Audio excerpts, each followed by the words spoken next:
How to delete a Netflix profile from your phone.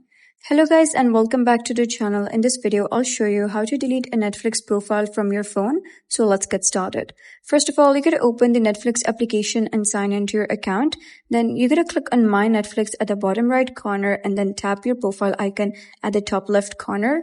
You'll be able to see a Manage Profile button. So simply click on it and then you'll be able to see pencil icons appear on each profile. So you're going to click on that and scroll down to the bottom and you'll be able to see a button that says delete profile. So simply head over and click on delete profile and that specific profile will be deleted and then press done.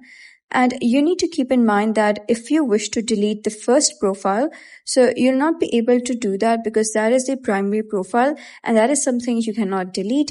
You can only delete others profiles such as 2, 3, 4, 6, whichever profile you want to delete, but you cannot delete the primary profile. And that's it. That's how you can delete a Netflix profile from your phone. So if you found this guide helpful, please consider subscribing and leaving a like. It really helps me out and I'll see you next time.